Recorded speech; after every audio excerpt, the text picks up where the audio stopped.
Hello, boys and girls. This is Mrs. Lawson, and I'm going to read to you a very famous story called Corduroy. This story has been around for a long time, and I can remember when I was in elementary school and our librarian and our teachers read this story to us. So I hope that you like it as much as we did.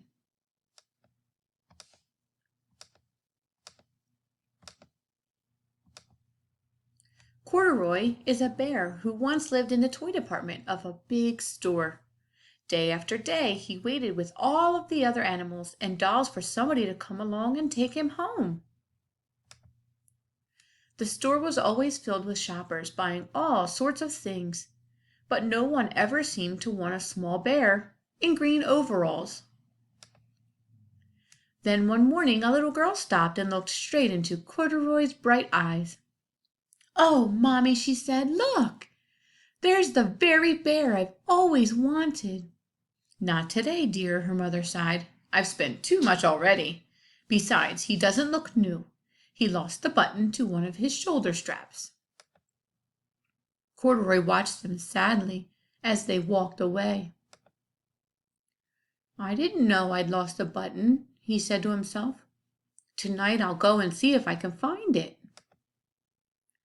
Late that evening, when all the shoppers had gone and the doors were shut and locked, Corduroy climbed carefully down from his shelf and began searching everywhere on the floor for his lost button.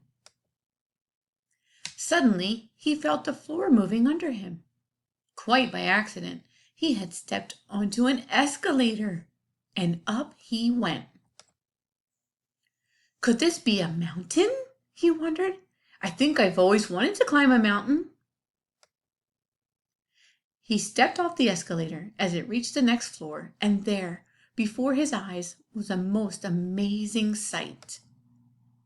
Tables and chairs and lamps and sofas and rows of beds. "This must be a palace," Corduroy gasped. "I guess I've always wanted to live in a palace." He wandered around admiring the furniture. "This must be a bed," he said. "I've always wanted to sleep in a bed." And up he crawled onto a large, thick mattress. All at once he saw something small and round. "Why, here's my button!" he cried, and he tried to pick it up. But, like all the other buttons on the mattress, it was tied down tight. He yanked and pulled with both paws until pop! Off came the button, and off the mattress Corduroy toppled. Bang! Into a tall floor lamp. Over it fell with a crash.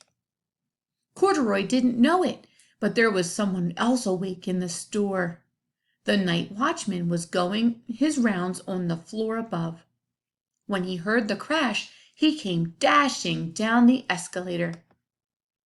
"Now, who in the world did that?" he exclaimed. "Somebody must be hiding around here." He flashed his light under and over sofas and beds until he came to the biggest bed of all, and there he saw 2 fuzzy brown ears sticking up from under the cover. "Hello," he said. "How did you get upstairs?" The watchman tucked Corduroy under his arm and carried him down the escalator, and set him on the shelf in the toy department with the other animals and dolls. Corduroy was just waking up when the first customers came into the store in the morning. And there, looking at him with a wide, warm smile, was the same little girl he'd seen only the day before. "I'm Lisa," she said, "and you're going to be my very own bear. Last night I counted what I've saved in my piggy bank, and my mother said I could bring you home." "Shall I put him in a box for you?" the saleslady asked. "Oh, no, thank you," Lisa answered, and she carried Corduroy home in her arms. She ran all the way up 4 flights of stairs into her family's apartment and straight to her own room. Corduroy blinked. There was a chair and a chest of drawers, and alongside a girl-sized bed stood a little bed just the right size for him. The room was small, nothing like that enormous palace in the department store. "This must be home," he said. "I know. I've always wanted a home." Lisa sat down with Corduroy on her lap and began to sew a button on his overalls.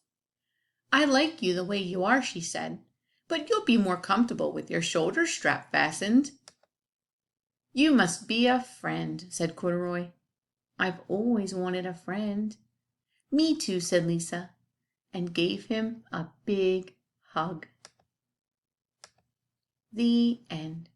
Boys and girls, I hope that you have a stuffy that you love and that you take care of. Enjoy. Until next time.